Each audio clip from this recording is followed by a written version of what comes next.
BRS working president KTR మీడియాతో మాట్లాడుతున్నారు. ఇప్పుడు లైవ్ చూద్దాం. ఒక్కరు బయటకు వచ్చేందుకు మాట్లాడారు? ఎన్ని రోజులు లీక్ల మీద బతుకుతావు? జరిగింది తప్పు అంటున్నావు. ఏం తప్పు జరిగింది చెప్పు. ఇంకెన్ని రోజులు లీక్ల మీద బతుకుతావు? ఎన్ని రోజులు లీకులు ఇచ్చుకుంటా ఫలానా వల్లదైంది, ఇదైంది, అల్లమైంది, బెల్లమైంది, పనికిమాలిన లీకులు తప్ప ఒక్క అధికారిక ప్రెస్ మీట్ ఈరోజు వరకు ఉందా? సిట్టు కానీ ఇంకోటి కానీ లేదా మంత్రులు కానీ ముఖ్యమంత్రి కానీ ఒక్క మాట అధికారికంగా చెప్పిన పాపన వినరా? ఏంది ఫోన్ ట్యాపింగ్?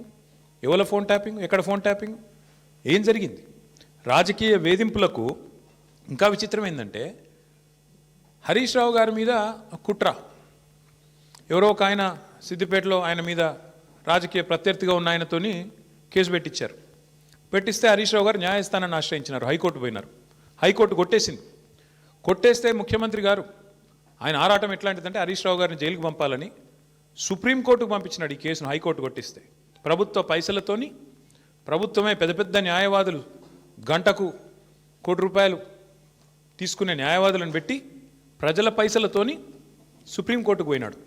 సుప్రీంకోర్టు కూడా కొట్టేసింది. అయినా నీకు సిగ్గు రాలేదా? ఈ కేసులో ఏం లేదు, విచారణార్హం కాదు ఈ కేసు అని, ఈ ఫోన్ ట్యాపింగ్లో పసలేదు హరీష్ రావు గారి మీద అని చెప్పి సుప్రీంకోర్టు కొట్టేసినాక కూడా, సుప్రీంకోర్టు కంటే కూడా నీ సిట్టు నీ చిట్టి పెద్దదా? అసలు ఏమైనా ఇంగితం ఉందా ఈ ముఖ్యమంత్రికి కానీ ప్రభుత్వానికి కానీ?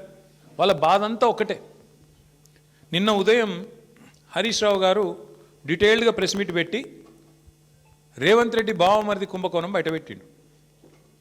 రేవంత్ రెడ్డి బావమరిది బయట పెట్టే వరకు వెంటనే సాయంత్రం వరకు హరీష్ రావు గారికి నోటీసులు. ఇది వాస్తవం, ఏం లేదు ఇలా. ఎంతకంటే నిజంగానే హరీష్ రావు గారు నిన్న చెప్పింది తప్పైతే, నిన్న ఉదయం ప్రెస్ మీట్లో హరీష్ రావు గారు చెప్పింది తప్పైతే, అయితే సింగరేణి సంస్థను సంబంధిత అధికారులు, బాధ్యులైన మంత్రి గారో లేదా ముఖ్యమంత్రి గారో ఈ పాటికి తప్పు వారు చెప్పింది ఇది వాస్తవం అని చెప్పాలి కదా. చెప్పారా? 24 గంటలు అయిపోయింది. ఎందుకు మాట్లాడట్లేదు? ఎందుకు ఒక్క స్పందన లేదు? ఎందుకు ఒక్కరంటే ఒక్కరు? కాంగ్రెస్ కుంభకోణాలు బయటపెట్టిన ప్రతిసారి ఇదే డైవర్షన్ గేమ్లు, ఇదే రకమైన డ్రామాలు వీళ్ళకి అలవాటుగా మారిపోయింది. సింగరేణి టెండర్లలో ఇవాళ నేను ఆధారాలతో సహా మీ ముందు బయటపెట్టబోతా ఉన్నా. స్పష్టంగా రేవంత్ రెడ్డి గారి బావమరిది కోసం ఆయనని కింగ్ పిన్గా చేసి, సృజన్ రెడ్డి అనే వ్యక్తిని కింగ్ పిన్గా చేసి ఆయన చుట్టూ ఇవాళ మొత్తం ఆ టెండర్లన్నీ రిగ్గింగ్ చేసి మొత్తానికి 9 టెండర్లు ఇప్పటికే పూర్తి చేసినారు. మీకు ఈ విషయంలో ఒక చిన్న అవగాహన ఉండాలి కాబట్టి ఒక చిన్న విషయం చెప్తాను. మేము గతంలో దాదాపు 10 ఏళ్ళు అధికారంలో ఉన్నాం. సింగరేణి సంస్థలో కేసీఆర్ గవర్నమెంట్ ఉన్నప్పుడు ఎన్నడూ రాజకీయ జోక్యం లేదు, ఎన్నడూ ఇట్లాంటి దిక్కుమాలిన కార్యక్రమాలు లేవు, ఈ పైసల ఆలోచన లేదు. అందుకే నీట్గా కంపెనీ నడిచింది. వేలాది మంది కార్మికులకు అద్భుతమైన బోనస్లు ఇచ్చినాం, 30%, 35% బోనస్లు ఇచ్చినాం. సంస్థ బాగు కోసం ఆలోచించినాము, సంస్థను లాభాల్లోకి తీసుకొని పోయే ప్రయత్నం చేసినాం. వేల మంది కార్మికుల వాళ్ళని సంరక్షించడం, వాళ్ళకి ఇచ్చిన వాగ్దానాలు నెరవేర్చడమే లక్ష్యంగా మేము పనిచేసినాం. అందుకే ఆ రోజు సింగరేణి సంస్థలో ఏదైనా టెండర్ పిలిస్తే ఎస్టిమేటెడ్ వాల్యూ కంటే మైనస్లో పోయేది టెండర్.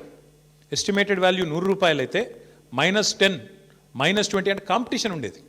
కాంట్రాక్టర్లు ఒకరితోనొకరు పోటీపడి మైనస్లో బిడ్ చేసిన పరిస్థితి, దేశవ్యాప్తంగా కాంట్రాక్టర్లు పార్టిసిపేట్ చేసిన పరిస్థితి. వీళ్ళు సింగరేణిని ఒక బంగారు బాతులాగా చూసి దీనిలో ఎట్లా డబ్బులు సంపాదించాలని ఆలోచన చేసి ఒక కొత్త విధానం, ఒక కొత్త నిబంధన తీసుకొని వచ్చినారు. ఆ నిబంధన ఏందయ్యా అంటే, ఎందుకంటే సింగరేణి దక్షిణ భారతదేశంలోనే అతిపెద్ద కోల్ బ్లాక్, భారతదేశంలోనే అతిపెద్ద కోల్ బ్లాక్స్లో ఒకటి.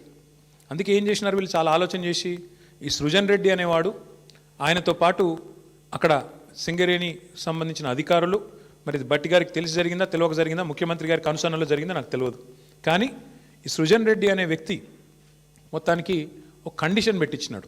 ఏమని?